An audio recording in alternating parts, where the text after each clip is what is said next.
हमारा YouTube channel Rajasthan अड्डा में। और हम राजस्थान, जैसा कि आपने देखा था रिसेंटली जो वीडियो पड़ी थी, तो रिसेंटली वीडियो में हमने राजस्थान की जो स्थिति को लेकर एक कर्क रेखा कैसे कितनी गुजरती है और राजस्थान की जो पोजीशन अक्षांशीय और देशांतरीय में कैसी कैसी बनती है। मैंने पिछली भी वीडियो में ये इस चीज का जिक्र किया है, फिर से एक बार मैं बता देता हूँ कि अक्षांशीय और देशांतरीय चीज कि अक्षांशीय और देशांतरीय आपने अगर वीडियो नहीं देखी है तो एक बार जाके देख लिए। हमारे जो राजस्थान की पोजीशन बनी थी वो फर्स्ट क्वाड्रेंट में बनी थी। अगर अपन बात करते हैं, जैसे पृथ्वी को लेके चलते हैं ऐसे, ये 0 डिग्री इक्वेटर है, 0 डिग्री भूमध्य रेखा, भूमध्य रेखा या विषुवत रेखा बोलते हैं इसको, और इसको 0 डिग्री देशांतर बोलते हैं, 0 डिग्री देशांतर रेखा। अब इस वाले पार्ट को तो पश्चिमी देशांतर बोलेंगे, बताइए इस चीज को। पश्चिमी देशांतर, और इसको पूर्वी देशांतर बोलेंगे।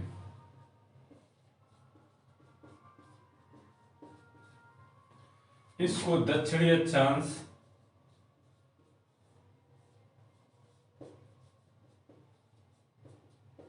इसको उत्तरी अक्षांश बोलेंगे। अब आपने देखा होगा जैसे राजस्थान की जो पोजीशन बनी थी, कभी कभार वो क्वेश्चन किस तरीके से देता है, क्वेश्चन वो देता है कि अपन यहां लिखते हैं, क्वेश्चन देता है वो कि जैसे राजस्थान की जो पोजीशन थी 30 डिग्री 03 सेकंड से लेके उत्तरी अक्षांश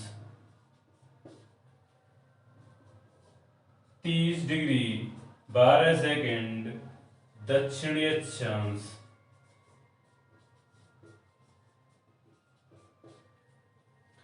अक्षांश। इसी तरीके से वो आगे दो पॉइंट दे देता है कि जैसे थर्ड की बात करता हूं मैं, 69 डिग्री 30 सेकंड पूर्वी देशांतर, पूर्वी देशांतर, और फोर्थ में दे देता है वो 78 डिग्री 17 सेकंड पूर्वी देशांतर। इस तरीके से वो क्वेश्चन दे देता है, तो आप कंफ्यूज हो जाते हैं कि वो सारे जो डिजिट है, अपन सारे डिजिट फॉलो कर रहे हैं, फिर भी क्वेश्चन सही नहीं बैठ रहा, तो इसमें कौन सा होगा। तो अब यहाँ देखिए कि यहाँ इसने दक्षिणी अक्षांश मिसमैच किया हुआ है, जबकि यहाँ उत्तरी अक्षांश। दक्षिणी अक्षांश का क्या मतलब है, अगर दक्षिणी अक्षांश की अगर बात करते हैं, दक्षिणी अक्षांश ये हो गया।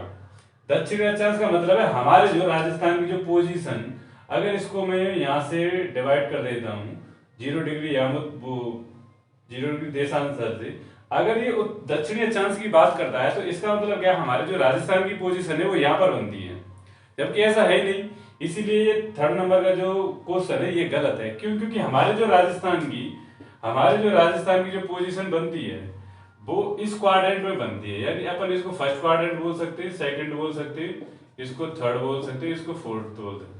तो फर्स्ट जो क्वाड्रेंट में अपने राजस्थान की पोजीशन बनती है, तो इस क्वाड्रेंट में पोजीशन बनने का मतलब क्या है, इस क्वाड्रेंट में पोजीशन बनने का मतलब ये है, यानी ये एक तो उत्तर में है, दूसरा इसके अकॉर्डिंग देखें तो उत्तर में है फर्स्ट क्वाड्रेंट, इसके अकॉर्डिंग देखें तो पूरब में। तो हमारे जो राजस्थान की जो पोजीशन यहां से बनती है,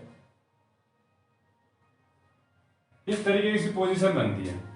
अब जो पोजीशन इस तरीके की सी बनती है, तो यहां से जो क्वाड्रेंट बनते हैं तो उत्तर, अगर मैं 23-3 से स्टार्ट की बात करता हूं, यहां से 23-3 से स्टार्ट होता है अपना राजस्थान, अपना जो राजस्थान यहां से 23-3 से स्टार्ट होता है। 23-3 से स्टार्ट होने के बाद ये देखो, ना तो इधर जा रहा है ना नीचे जा रहा है। अगर इधर आएगा तो पश्चिमी बोलेंगे, इधर आएगा तो दक्षिणी बोलेंगे। तो अपना मतलब 0 डिग्री जो लाइन से इस वाली लाइन से 0 डिग्री से अगर ऊपर जाएगा तो उत्तरी अक्षांश बोलेंगे, और कितना भी ऊपर चले जाए उत्तरी अक्षांश बोलेंगे। कभी कभार हमारे दिमाग में एक चीज कैसे आ जाती है कि तेज 3 उत्तरी अक्षांश और सॉरी इसको ये मैंने गलत था यहाँ, सही इसका उत्तरी अक्षांश हो जाएगा। तो चीजें क्यों गलत आ रही है कि ये भी उत्तरी अक्षांश है और ये भी उत्तरी अक्षांश है, दोनों ही उत्तरी अक्षांश हैं। क्यों? क्योंकि भाई ये फर्स्ट क्वाड्रेंट में यहां से स्टार्ट हो रहा है, उत्तरी उत्तर से स्टार्ट, यानी उत्तरी जो है तो उत्तर से स्टार्ट होकर उत्तर पे खत्म हो रहा है, तो इसीलिए उत्तरी अक्षांश की पोजीशन बनती है इसकी, यानी 23 डिग्री 03 सेकंड से लेके 30 डिग्री 12 सेकंड तक ये उत्तरी अक्षांश ही रहती है। क्यों रहती है? क्योंकि फर्स्ट क्वाड्रेंट में उत्तर के ऊपर जा रही है। अब देशांतर की बात करता हूं मैं, देखो देशांतर की अगर बात करता हूं तो ये यहां से 69 डिग्री 30 सेकंड से स्टार्ट होता है। अब देशांतर के अकॉर्डिंग देखो ये पूर्वी है, यानी पूरब। अगर यहां से अगर मैं बात करता हूं, यहां से यहां इतने दिन की जो भी चीज निकल के जाएंगी तो पूरब की ओर रहेगी, या तो वो यहां से स्टार्ट हो जाए या वो यहां से स्टार्ट होके यहां तक चले जाए, या फिर वो यहां से स्टार्ट होके यहां तक चले जाए। अब यहां से और यहां तक की जो दूरी बनती है तो पूरब से पूरब, पूर्वी से पूरब, पूरब से पूरब होता है। और हमारे इसकी जो दूरी को नापते हैं, मतलब लंबाई को नापते हैं, मतलब देशांतर के हिसाब से नापते हैं, तो किस तरीके से बनती है? देशांतरीय, पूर्वी देशांतरीय,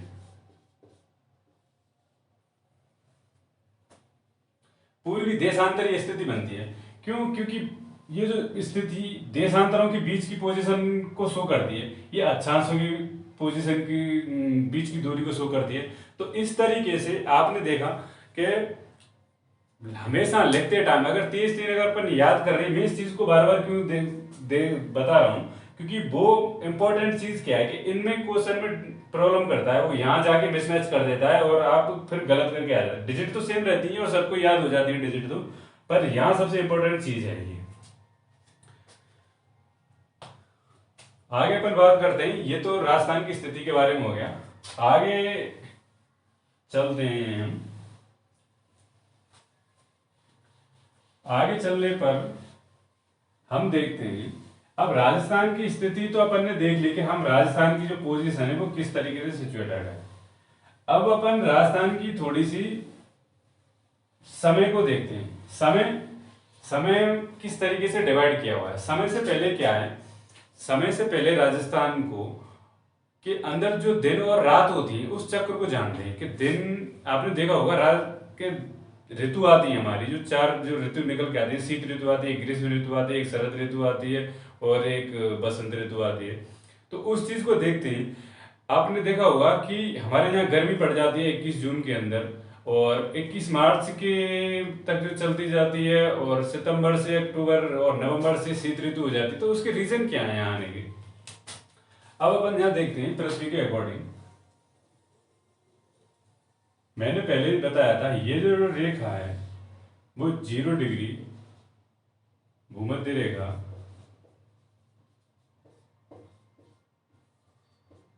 भूमध्य रेखा, इससे जो ऊपर की रेखा है वो 23.5 डिग्री, 23.5 डिग्री कर्क रेखा है, कर्क रेखा। अब हमारे जो राजस्थान की जो सिचुएशन है, वो राजस्थान की जो सिचुएशन है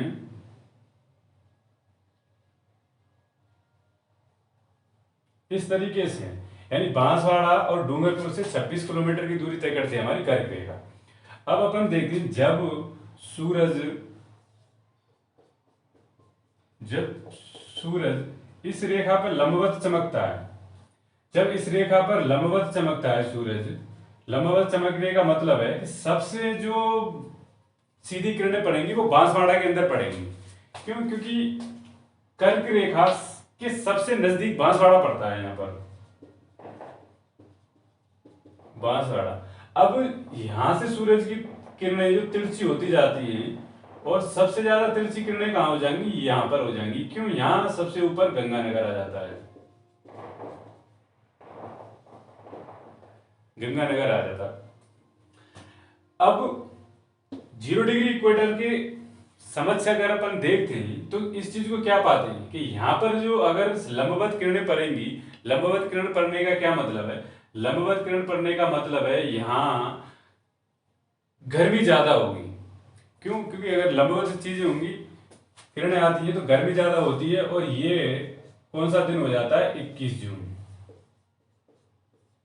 21 जून कर्क, जो इसको कर्क संक्रांति के नाम से भी जाना जाता है, 21 जून को यहाँ पर गर्मी पड़ती है उत्तरी गोलार्ध के अंदर। उत्तरी गोलार्ध में जब गर्मी पड़ती है, कौन सी ऋतु होती है? ग्रीष्म ऋतु होती है। ग्रीष्म ऋतु,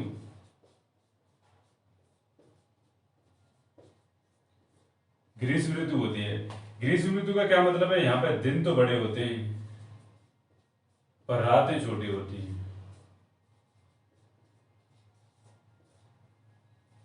दिन बड़े होते हैं और रातें छोटी होती हैं। यहाँ ग्रीष्म ऋतु होने के कारण दक्षिणी गोलार्ध में शीत ऋतु बढ़ जाती है।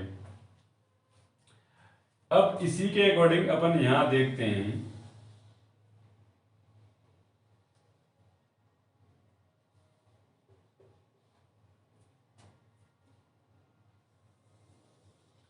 इसको मकर रेखा बोलते हैं।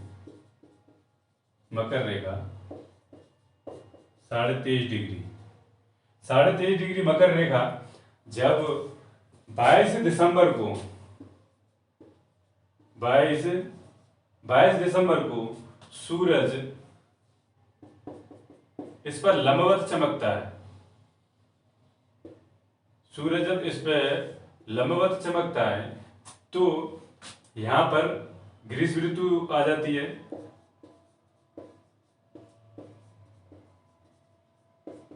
और उत्तरी गोलार्ध के अंदर शीत ऋतु हो जाती है। अगर 21 जून को तो यहाँ ग्रीष्म ऋतु रहती है, यहाँ शीत ऋतु रहती है। और 22 दिसंबर को यहाँ ग्रीष्म ऋतु रहती है, यहाँ शीत ऋतु रहती है। अब यहाँ क्या है? अब यहाँ रातें बड़ी हो जाती हैं और दिन छोटे हो जाते हैं।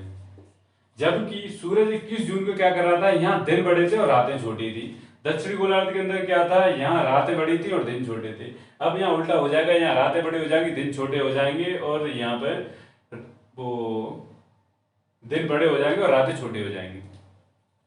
तो इस तरीके से हम कर्क संक्रांति और मकर संक्रांति के बारे में जानते हैं। राजस्थान की जो पोजीशन है वो कर्क रेखा 26 किलोमीटर से निकल के जाती है। 26 किलोमीटर बांसवाड़ा और डूंगरपुर को क्रॉस करती है। 26 किलोमीटर।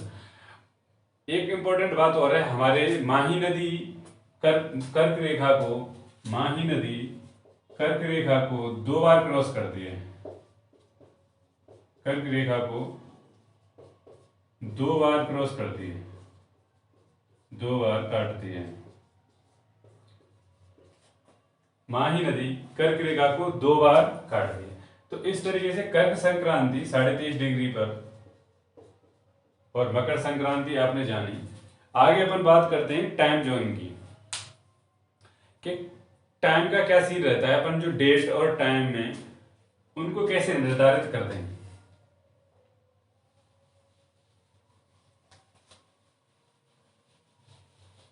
डेट और टाइम, हमारी पृथ्वी को टोटल 24 टाइम जोनों में डिवाइड किया हुआ है। कितने time zone? 24 time zone. 24 time zone में डिवाइड किया हुआ है। जितना बड़ा क्षेत्रफल जिस देश का होता है उतना ही टाइम जोन में उसको डिवाइड किया हुआ होता है। जैसे अमेरिका को 7 टाइम जोन के अंदर, रूस को 11 टाइम जोन के अंदर डिवाइड किया है। और हमारे जो इंडिया में देखें तो 82.5 डिग्री जो नैनीताल से निकलती है, इलाहाबाद के नैनीताल से निकलती है, 5 स्टेट वो स्टेट क्रॉस करके जाती है। जैसे उत्तर प्रदेश है, एमपी है, छत्तीसगढ़ है, उड़ीसा और आंध्र प्रदेश से निकलती है। तो उसका क्या रहता है? देखो, प्राइम याम उत्तर, ये लंदन के इस जो 0 डिग्री देशांतर को, 0 डिग्री देशांतर को प्रधान यामोत्तर मान लिया गया था। इसको यामोत्तर प्रधान। अब ये क्या है कि ये लंदन के ग्रीनविच प्रयोगशाला से निकल के जाती है। ये तो ग्रीनविच प्रयोगशाला से, इसको जीएमटी भी बोलते हैं, Greenwich meridian time, Greenwich meridian time भी बोलते हैं। ये 1882 में इसका निर्धारण किया गया था। 1882 के अंदर, 1882 में इसको लंदन के ग्रीनविच शहर में जो प्रयोगशाला उससे होके निकल के जाती है, इसीलिए इसको GMT बोलते हैं। ये लंदन के ग्रीनविच शहर से निकल के जाती है, ये क्रॉस करती है ब्रिटेन को, फ्रांस, स्पेन, माले और वो माले, घाना और एक कंट्री और करती है। तो इस तरीके से क्रॉस करती है। इसको सबसे इंपॉर्टेंट चीज क्या है, इसको धरातल से दूर रखा गया है। धरातल से दूर रखने का कारण क्या है कि धरातल से दूर रखने का कारण है कि जिससे अगर मैं अपन इसको धरातल से टच करके ले जाते हैं, ये ज्यादातर मतलब अटलांटिक महासागर में ही निकल कर जाते हैं। क्यों? क्योंकि 75.5 जब अपन देखते हैं कि 0 डिग्री इक्वेटर है जैसे, अब यहाँ 75 डिग्री उत्तर में, ये इसको अटलांटिक महासागर से हटा के, इसको हटा करके बेरिंग जल संधि से होकर निकाला गया है इसको। इसका बेरिंग जल संधि इसके समान क्वेश्चन भी पूछते हैं कि मतलब 0 डिग्री देशांतरीय यामोत्तरीय GMT ग्रीनविच रेखा के समानांतर कौन सी संधि है? बेरिंग जल संधि है। तो बेरिंग जल संधि से निकालने का क्या मतलब है कि कोई भी देश तो कम से कम उसको एक ही डेट माननी पड़े, एक कंट्री को 2 डेटों से नहीं गुजरना पड़े, 2 टाइम जोनों से नहीं गुजरना पड़े। तो इसीलिए इस रेखा को अटलांटिक महासागर में से और यहां से निकाला गया है।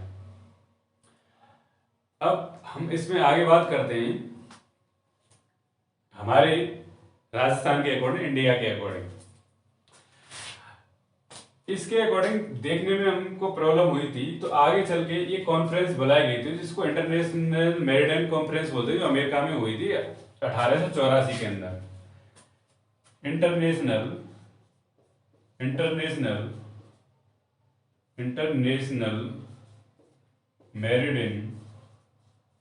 मेरिडियन कॉन्फ्रेंस 1884 के अंदर हुई थी। तो उन्होंने क्या है, उन्होंने 180 डिग्री पूर्वी देशांतर और 180 डिग्री पश्चिमी देशांतर को एक अंतरराष्ट्रीय तिथि रेखा घोषित कर दिया था। उसमें क्या था कि मतलब ज्यादा टाइम जोन से किसी को निकलना पड़े, अंतरराष्ट्रीय तिथि रेखा में सुविधा की दृष्टि से उस 180 डिग्री पूर्वी देशांतर और 180 डिग्री पश्चिमी देशांतर को अंतरराष्ट्रीय तिथि रेखा जोन घोषित कर देते हैं। अब उस अंतरराष्ट्रीय तिथि रेखा के अकॉर्डिंग अपन देखते हैं, ये आपने लिख लिया होगा, जैसे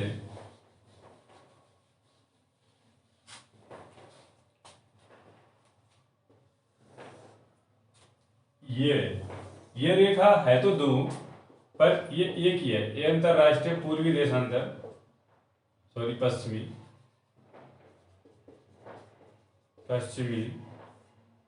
देशांतर, अंतरराष्ट्रीय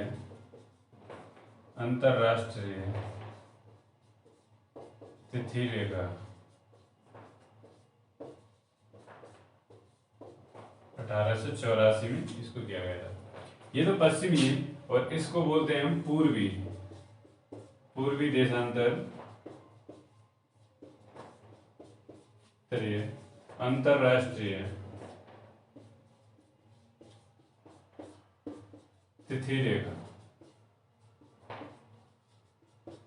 180 डिग्री। यहां से जो जाती है वो 0 डिग्री देशांतरीय यामोत्तर, प्रधान यामोत्तर या ग्रीनविच रेखा भी बोलते हैं इसको। ग्रीनविच, लंदन के ग्रीनविच प्रयोगशाला से निकल के जाते हैं, ग्रीनविच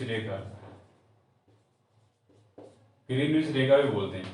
अब इसके अकॉर्डिंग अपन देखते हैं हमारी जो टाइम जोन है, वो 82.5 डिग्री इलाहाबाद के नैनी से गुजरती है। 82.5 डिग्री जो रेखा है इलाहाबाद के नैनीताल से निकलती है। अब इसका देखो, अब ये 0 डिग्री है, अब इधर से यहां जाएंगे तो इसमें समय में कमी होती जाती है। क्योंकि अंतरराष्ट्रीय तिथि देखा है, अगर पूरब से पश्चिम की ओर जाएंगे तो एक दिना में यहाँ से और यहाँ तक आएंगे तो एक दिना में कमी हो जाएगी, और यहाँ से यहाँ तक जाएंगे तो एक दिना में बढ़ोतरी हो जाएगी। तो अपन 82.5 डिग्री जो रेखा है अपनी 82.5 डिग्री, तो यहाँ से जब चलते हैं तो हमारी जो प्रधान याम होते हैं 5.5 डिग्री आगे अपना टाइम रहता है। अपना टाइम इससे 5.5 और 30 मिनट, 5 घंटा 30 मिनट आगे रहता है 82.5 डिग्री अपना जो टाइम रहता है इससे। तो इस तरीके से हम हमारा यही टाइम है। हालांकि इस चीज को लेके कोशिश चल रही है कि हम हमारे जो दो टाइम जोन बनाए जाए, दो रेखा बनाए जाए जिससे थोड़ी सी आसानी हो। तो ये अपन टाइम जोन की चीज हो गई, ग्रीनविच रेखा है निकलती है। अब ये जो देशांतरी रेखा है उसको 0 डिग्री इक्वेटर से अगर अपन नीचे लेके जाते हैं तो इसको पूरब की ओर 7.5 डिग्री थोड़ा सा खिसकाया हुआ है, क्योंकि वहां पे जो फिजी और टोगो नाम के जो द्वीप आते हैं तो उनको जो टाइम जोन को उनको एक ही टाइम जोन से गुजरना पड़े। इसीलिए ये जो रेखा है 0 डिग्री देशांतर, इसको अपने सुविधा की दृष्टि से हम थोड़ा इधर उधर कर सकते किया हुआ है इसको। जैसे 75 डिग्री देशांतर पर ऊपर यहाँ इन्होंने बेरिंग जल संधि से गुजारा है, और यहाँ इन्होंने 7.5 डिग्री पूरब की तरफ इक्वेटर से नीचे निकाल के फिजी और टोगो को एक ही टाइम जोन में रखा हुआ है। तो इस तरीके से टाइम जोन का निर्धारण होता है। आगे अपन चलते हैं राजस्थान के बारे में। ये तो इंडिया के बारे में ज्यादा हो गया।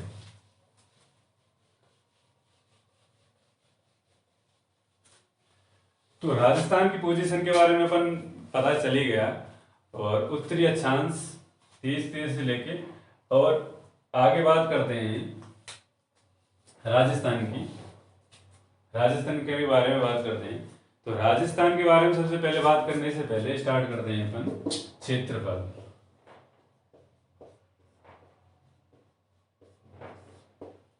क्षेत्रफल को अपन देखते हैं। क्षेत्रफल राजस्थान का 342, 239, और यहाँ ये तो हो गया किलोमीटर के अंदर। माइल्स में अगर देखते हैं तो यहाँ माइल्स में 132, 140 माइल्स हो गया, 132, 342 से किलोमीटर हो गया। ये राजस्थान का क्षेत्रफल है। ये जनवरी के क्षेत्रफल से थोड़ा सा कम है, और नॉर्वे, वियतनाम, फिनलैंड से बराबर है। ब्रिटेन का और जो फ्रांस है उसके जो क्षेत्रफल का लगभग 1.5 है।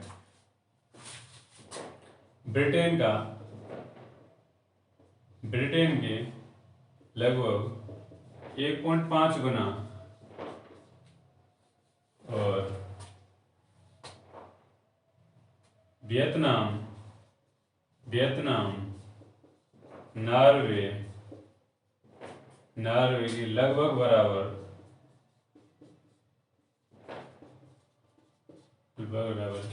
इजराइल का 13 गुना, श्रीलंका का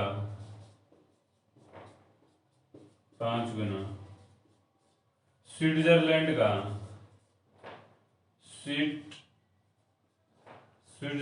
का 8 गुना, नेपाल और बांग्लादेश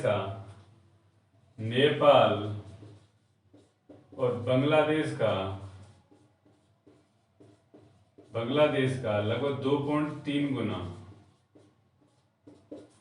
तो ये जो क्षेत्रफल है कंट्री के अकॉर्डिंग अपन देखते हैं, कभी बार पूछ लेता है।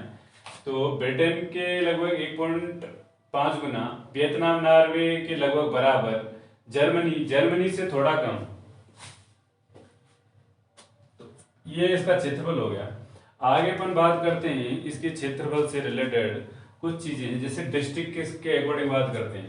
तो सबसे बड़ा जो डिस्ट्रिक्ट है, 33 डिस्ट्रिक्ट्स में क्षेत्रफल के हिसाब से इनको बांटा गया है। 33 डिस्ट्रिक्ट में सबसे ज्यादा क्षेत्रफल जैसलमेर का आता है। जैसलमेर का क्षेत्रफल आता है 3840 एक आता है। उसके बाद आता है सबसे कम आता है धौलपुर का।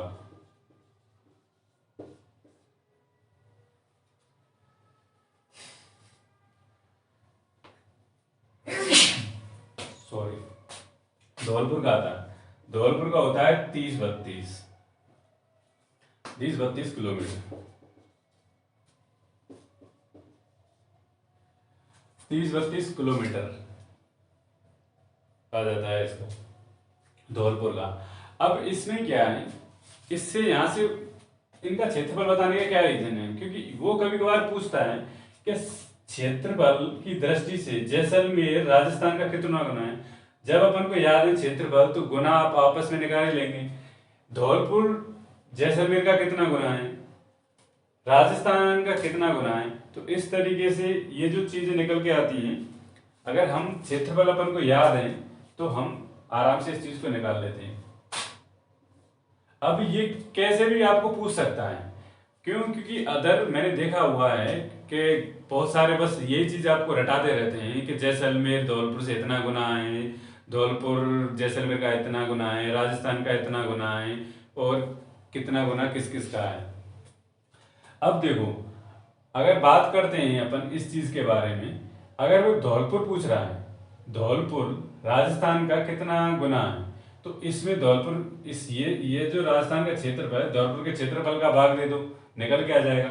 जैसलमेर का कितना गुना है, तो जैसलमेर में इसका भाग दे दो, इससे ऐसे निकल।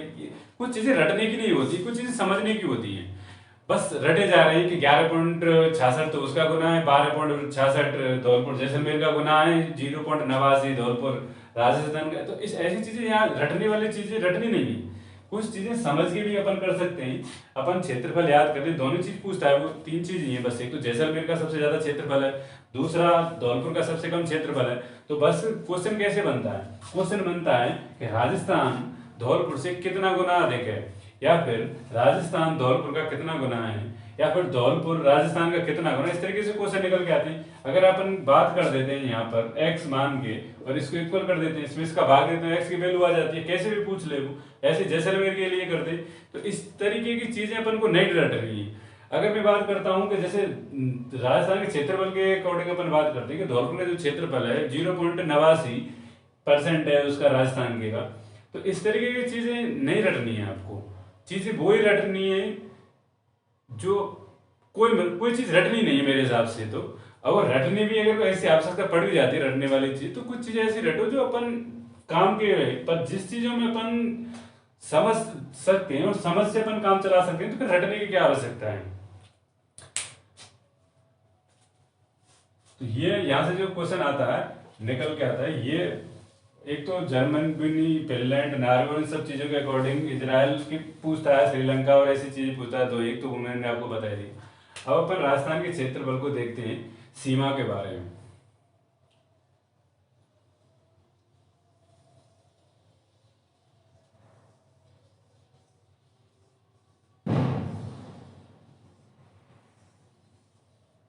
ये जो क्षेत्रफल है, ये राजस्थान का क्षेत्रफल है। तो राजस्थान का जो क्षेत्रफल स्टार्ट होता है यहां से स्टार्ट होता है हिंदुमल कोट, हिंदुमल कोट, गंगानगर, यहां से ये चलता हुआ और ये बाड़मेर के बाखासर या फिर शाहगढ़, बागासर या सागर तक चलते चलते ये 1070 किलोमीटर की दूरी तय कर लेता है। 1070 किलोमीटर की दूरी तय कर लेता है। 4 डिस्ट्रिक्टों को मिलाते हुए 1070 किलोमीटर की दूरी तय करता है। 4 डिस्ट्रिक्ट कौन सी आती है? गंगानगर आती है ऊपर, सबसे ऊपर गंगानगर। तो गंगानगर की जो दूरी आती है वो 210 किलोमीटर आती है। उस नीचे बीकानेर की आती है, बीकानेर की दूरी आती है 168। जैसलमेर आती है, जैसलमेर की दूरी आती है 464 किलोमीटर। ये सब किलोमीटर में ही। और नीचे बाड़मेर की जो दूरी आती है, वो 228 किलोमीटर। 2 से 28 किलोमीटर बाड़मेर की दूरी आती है, जैसलमेर की दूरी आती है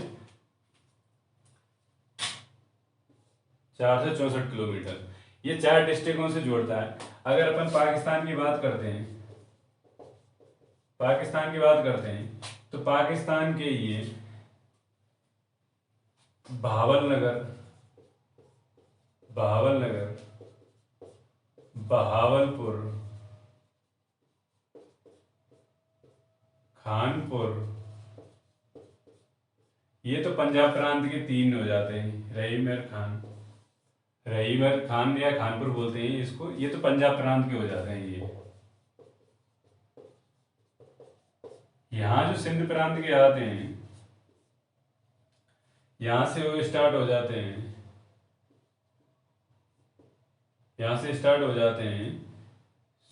सुक्कर, घोटकी, सुक्कर और खैरपुर, संगर, उमरकोट और थारपारकर से ये पंजाब से लगता है पाकिस्तान से लगता है 170 किलोमीटर की दूरी डिस्टेंस करता है। इसको अंतरराष्ट्रीय रेखा बोलते हैं। अंतरराष्ट्रीय रेखा से 4 डिस्ट्रिक्ट जुड़े हुए हैं।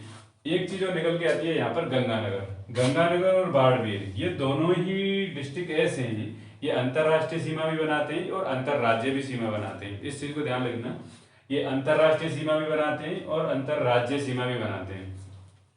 बाकी 8 जो डिस्ट्रिक्ट हैं वो 8 डिस्ट्रिक्ट हमारे राजस्थान के जो बीचों बीच में आते हैं, वो किसी भी से भी सीमा नहीं बनाते, ना तो वो अंतरराष्ट्रीय सीमा बनाते हैं ना अंतरराज्य सीमा बनाते हैं। उसके अंदर आता है राजसमंद, पाली, अजमेर, जोधपुर, नागौर, बूंदी, टोंक, तो ये उसके अंदर आते हैं, और एक दौसा। 8 जिले आते हैं इसके अंदर। 8 जिले तो इसमें अंदर हो गए, 8 जिले अंदर हो गए, 4 जिले अंतरराष्ट्रीय सीमा पर हो गए और 21 जिले अंतरराज्य सीमा पर हो गए। अंतरराज्य सीमा पर 21 जिले हो जाते हैं। अगर इन दोनों जिलों को मिलाते हैं अंतरराज्य सीमा पर तो 23 जिले हो जाते हैं अंतरराज्य सीमा पर। अगर वो क्वेश्चन पूछता है तो केवल अंतरराज्य सीमा बताता है तो 21 जिले अपन केवल अंतरराज्य है, केवल अंतरराज्य है, 21 जिले आ जाते हैं। अगर वो पूछता है कि अंतरराज्य सीमा केवल नहीं लगाता है, केवल अगर नहीं लगाता है, अंतरराज्य सीमा पूछता है तो वो 30 जिले हो जाते हैं। क्यों? क्योंकि 2 जिले बाड़मेर और गंगानगर दोनों ही सीमा बनाते हैं, अंतरराज्य भी बनाते हैं और अंतरराष्ट्रीय सीमा भी बनाते हैं। अब अंतरराज्यीय सीमा वो 48-50 किलोमीटर, 48-50 किलोमीटर हो जाती है, यानी 4850 किलोमीटर अंतरराज्यीय सीमा स्टार्ट हो जाती है हिंदुमल कोट से और चलते हुए और यहाँ तक बागासर या सागर तक 4850 किलोमीटर की रेखा पे चलते हैं। टोटल अगर वो सीमा पूछ लेता है तो दोनों को ऐड कर देते हैं और दोनों को ऐड करने के बाद जो सीमा निकल के आती है वो 59-20 किलोमीटर आ जाती है कुल सीमा। अगर वो कुल सीमा पूछता है तो 59 से 20 किलोमीटर निकल के आ जाती है इसकी कुल सीमा। आगे अपन इस चीज को हटा दें और नेक्स्ट आगे बात कर दें।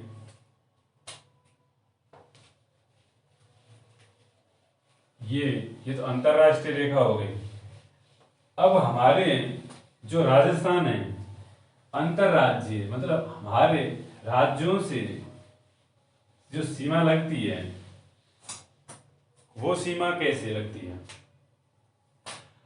अपन पंजाब से चलते हैं, पंजाब 89 किलोमीटर, ऊपर से फिर हरियाणा 12 से 62 किलोमीटर, नीचे आ जाते हैं यूपी की लगती है 8 से 77 किलोमीटर, नीचे आ जाते हैं एमपी की लगती है 1600 किलोमीटर और गुजरात, तो गुजरात से जो सीमा लगती है वो 1022 किलोमीटर। 1022 किलोमीटर। अब गुजरात से लगने वाले जिलों के नाम, गुजरात से लगने वाले जिलों के नाम, पंजाब से लगने वाले जिलों के नाम दो तरीके से पूछे जाते हैं। ज्यादातर गुजरात के जिलों को तो नहीं पूछता है, वो राजस्थान के जिलों को ही पूछता है, पर अपन लिख देते हैं राजस्थान के बारे में। तो राजस्थान के जो गुजरात से लगने वाले जिले हैं, तो गुजरात के तो एक तो लगता है, गुजरात से बाड़मेर लगता है, बाड़मेर के बाद लगता है जालौर, जालौर के बाद लगता है सिरोही, सिरोही के बाद लगता है उदयपुर और डूंगरपुर, बांसवाड़ा, इसमें लगता है धौलपुर, करौली, सवाई माधोपुर,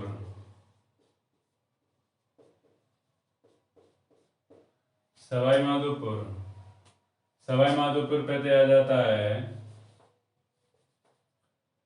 सवाई माधोपुर से आ जाता है कोटा, कोटा से आ जाता है बारा,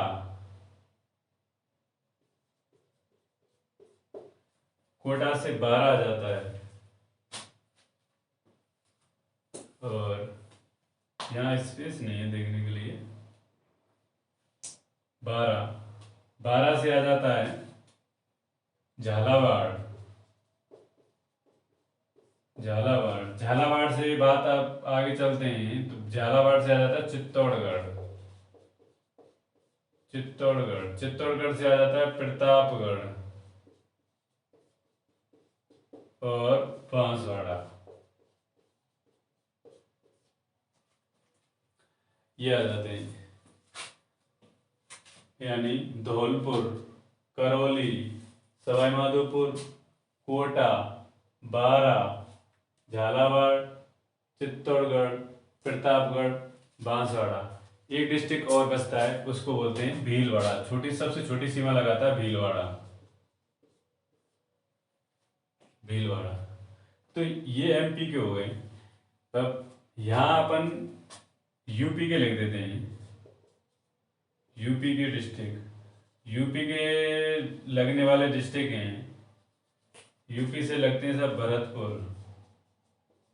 भरतपुर, और एक लगता है धौलपुर,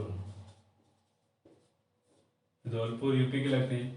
हरियाणा के लिख देते हैं हरियाणा, हरियाणा से लगते हैं हनुमानगढ़, हनुमानगढ़, हनुमानगढ़, हनुमानगढ़ पे तो पूरा शेखावाटी क्षेत्र आ जाता है। शेखावाटी क्षेत्र में 3 डिस्ट्रिक्ट होती हैं, सीकर, चूरू, झुंझुनू। शेखावाटी में 3 होती हैं। फिर आ जाता है जयपुर, जयपुर, जयपुर के बाद आ जाता है अलवर, और अलवर के बाद आ जाता है भरतपुर,